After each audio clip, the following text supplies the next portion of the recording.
Bring in now retired FBI Special Agent Bobby Chacon.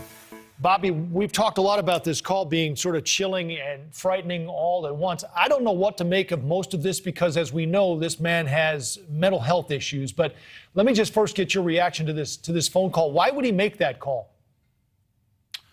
Well, I mean, I think that, to die as a martyr, you're trying to get as much publicity and as much attention as you can, right? That's the whole martyrdom thing. If you die quietly and nobody knows, you're not a martyr, or you don't feel like you've become a martyr. So I think this was an attempt for him to get out and tell people what he's been doing, and tell the brother. He probably realizes those calls are going to be recorded. And so I think this was a call to get attention. He wanted to let them know what he was doing. And, I mean, you hear him, he's pretty lucid in that. Right. As much as anybody that's a radical fundamentalist can have mental issues, he's very lucid. He knows what he's doing. He's planned this very well. He has a purpose and a cause and an objective. I would be a little hesitant to call him, crazy or mentally unstable, beyond his radicalism. Bobby, a lot of times we don't know these guys are here and motivated to do what they do until they take over a synagogue. And this is something that I think is a theory that you have talked about, where it's sort of a frustrating dilemma that we have when people have knowledge of mental issues and they either can't or don't do anything about it.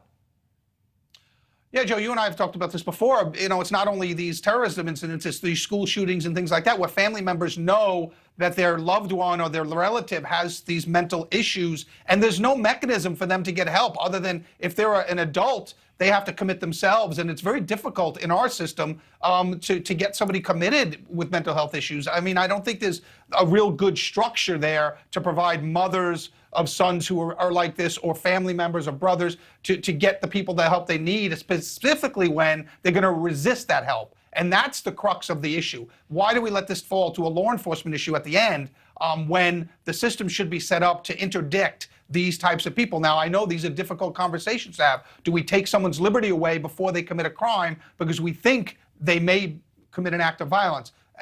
I don't know the answer to these, but this is a conversation the country has to have. But it's also, I think, a concern that someone who does have mental health issues like this is more, I guess, easily sort of, incited online, if you will, especially on a cause like this. Absolutely.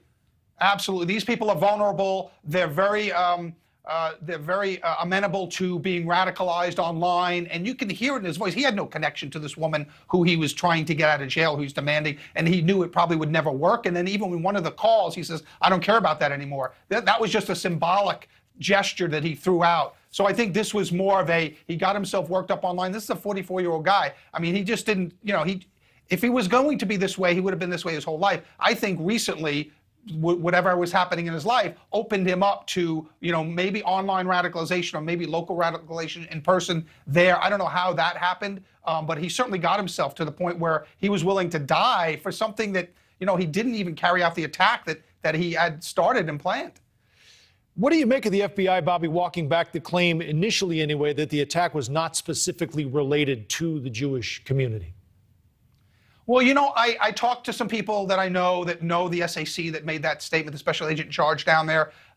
What I was told was that was an effort on his part to calm the Jewish community down, to tell them this is a one-actor event. There's not a generalized, bigger threat to the Jewish community as a whole down there, that it's one individual with one specific goal to do. I think that's what his point was. I think it was very inartfully said at the time, and of course in this day and age, it's like fire, it's like fuel on a fire, and people grab that and run with it, blame the FBI. But I think it was just an inartful statement, trying to calm the Jewish community, saying, look, as far as we know, this is one guy acting with one cause. I think that, it would have been okay for him to come out and say, look, this is a radical Islamic person who's been radicalized, and he's obviously an anti-Semite. He's coming after Jewish people. I mean, we had all that information. We could have made that statement. I think his purpose and his objective was to convey to the Jewish community in that local area that, hey, this is not a more broad and general attack. This is an individual we know, and it's isolated to this event. I just think that it wasn't very artfully said.